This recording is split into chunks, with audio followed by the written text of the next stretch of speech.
Alright, Kasosyong March. Nice meeting you. Ito yung microphone mo, Kasosyong March. Nice meeting you po, sir. Kapakamay muna ulit. Saan lugar ka dito sa UAE? Sa ano po, Albarcia po. Sa? Albarcia po. Anong Emirates ba yun? Isang Emirate ba yun? Dito lang po, sir. Dubai yan, Dubai. Apo, Sige.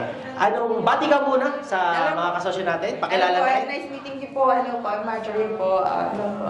Anong kabuhayan dito sa UAE? Dubai? Bale, ako po, employed po ako ngayon as, bale, nag-start po ngayon ng printing business. Printing business. Apo. Saan po? Dito lang po, online po siya. Apo. Teka, gano'ng katagal na dito sa UAE? 5 years po. 5 years. Anong plano mo nung pumunta ka dito sa UAE? Actually, ang plano ko lang dito is like mag-stay ng couple of years sa employment. Tapos gusto ko mag-negosyo. Dito? Apo. So gusto mo na, plano mo talaga mag-business dito? Opo. Very good. Kasi po, ayoko po ng corporate na routine. Ulit-ulit. Yes, yes. Tapos po, ang mindset ko po is like, magaling, hindi naman po sila magpamayamang, pero medyo magaling po naman po akong empleyado. Yes. Ngayon po, nung mga recent months, na-burnout po ako. Na-burnout po ako kasi ang sipag-sipag ko po sa trabaho, ang aga-aga ko pumasok. Tapos, recently, nagkaroon ng increase, hindi ako nakasama. So, Masakit. Oo, sakit. Sabi ko, ako yung nag-e-effort i-execute yung orders. Ano ba mga trabaho mo? Pilipino rin? Iba po. Iba na yun. Yung mga magagaling, mag-drama yun. Ganun, tike-tike yung mga agent po.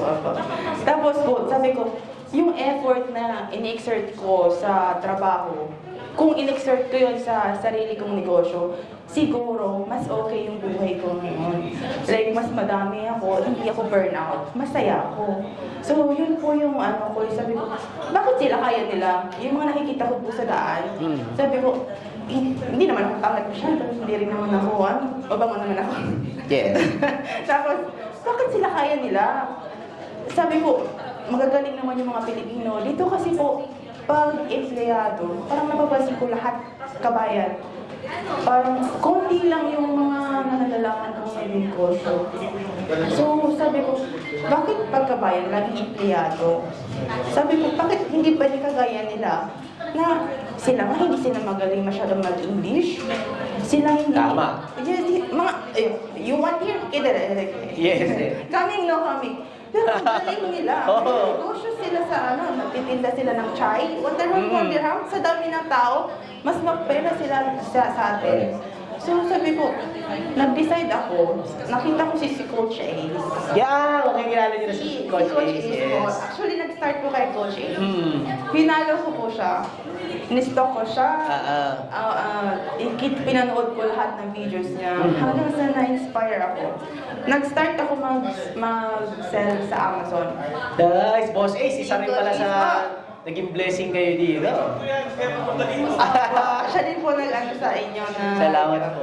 So, nung kumikita na ako sa Amazon, sabi ko, ito yung feeling na gusto ko. Yung kumikita ako na may nag-click lang sa phone ko na, yun may order. Yung mga sunod-sunod na email na sold.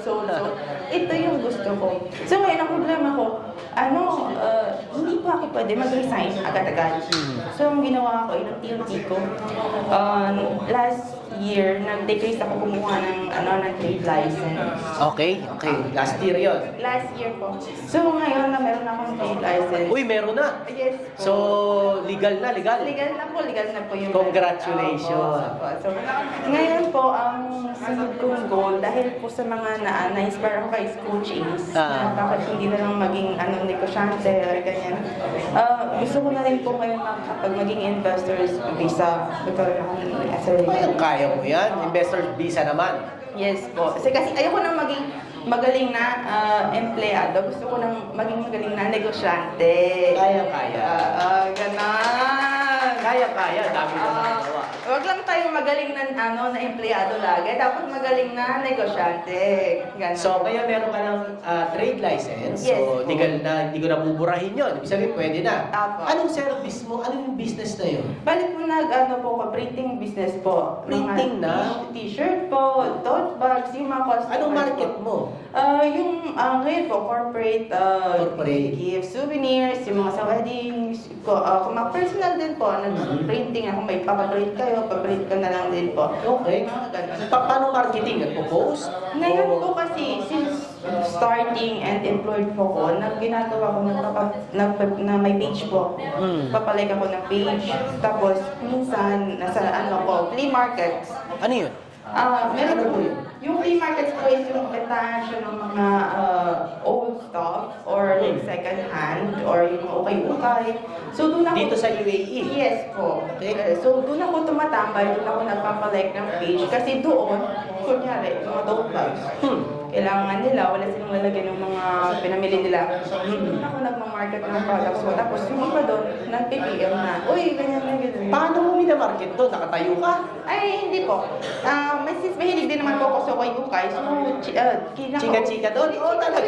Chika-chika lang Oo, po. mahusay ka din, ha? Oo, ganun lang Oo, po. mahusay ka rin, ha? Opo. Tapos hanggang sa nagiging kaibigan ko po sila, mga ganun.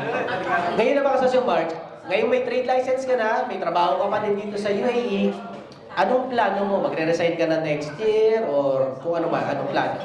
Ang goal ko po sana ngayong 2025, ma-convert ko na, makapag-ano na ako investor's visa. Okay po. Ako pa wala rin po. Pero kung hindi pa po, bali ang gagawin ko kasi hindi naman po kami mayaman na may, may kukuhanan ako ng capital.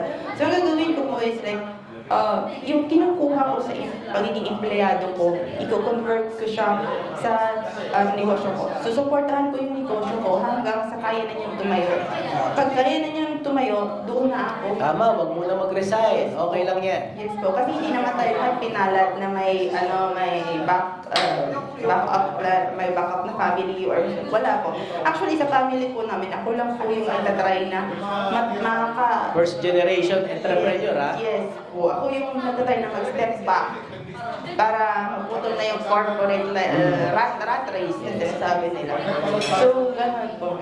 O dito ka muna sa UAE, tuloy mo yung execution mo, Yes. ha? Tapos yung plano natin together. Yes po, no problem. Yung printing. Yes. Tapos yung March, anong payo mo sa mga kabayan natin na nandito rin sa UAE, na nasa corporate pa, pero napipikon na rin, no? Gusto na rin gumalaw. Anong mapapayo mo sa kanila? Kasi ikaw naka-execute na eh. Yes po. Bali po sa mga na-empleyado pa po ngayon, okay, so as much as possible po, kahit wala po kayong complete knowledge, mas okay kung mag-start na kayo ngayon sa kung anong meron kayo.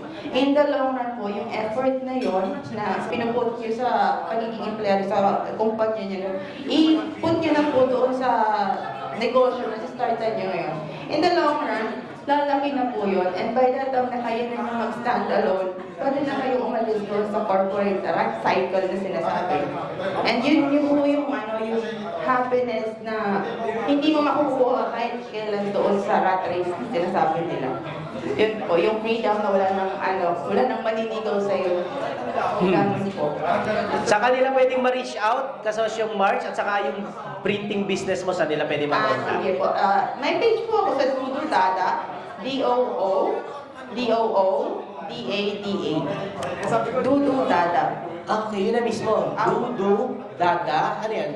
Printing business po sa Facebook. Facebook, okay. Dudu Dada. Yes po. Lalagay ko na lang sa replay, ha? Yes po, no Okay. problem. D-O-O. Okay. Dalawa po. Tapos, yan po, no? Yes po. Tapos D-A-D-A. D-A. Galing, ha? Ganda pangalan mo. Okay, pwede mo sila makahingi ng payo sa'yo. Regarding... Sa mga gusto rin mag-execute dito sa UAE. Yes po. Actually po, super importante po na may guide kayo. Okay. Actually, sobrang blessing sa akin si Coach A. Yes. Especially si Coach A. Kasi daming na-touch ni Boss A sa... Yes po. Actually, kung hindi dahil kay Coach A, hindi naman ako makakapag-start. Kasi lagi lang ako nasa-scam sa mga... Investment. Yes. Lagi ako nasa-scam. So, si Coach A, legit talaga siya. Akala ko din na baka sabi ko, baka ito na naman to. So, nag-take risk ako kay Coach Ace and I'm very happy kasi si Coach Ace, kahit tapos na yung course ko sa kanya, yung sa Amazon Service, very approachable po siya. Nice, ha? Yes Ang po. palad nyo doon. Yung after sales po niya, ginaguide pa rin po niya ako. So, I'm very thankful po kay Coach Ace. And in case man, kasi po, nung nagkuha ko po yung trade license ko, sakto, nag-launch sila itong next gen. Oho. So sabi ko, kuya, ba't di mo sinabi? Sayang. Oo, just sa kanila lang sana ako kumuha. Ah. So sana sabi ko, pwede ba ako lumipat? Hindi na. So, Kaso naka-start na. oo.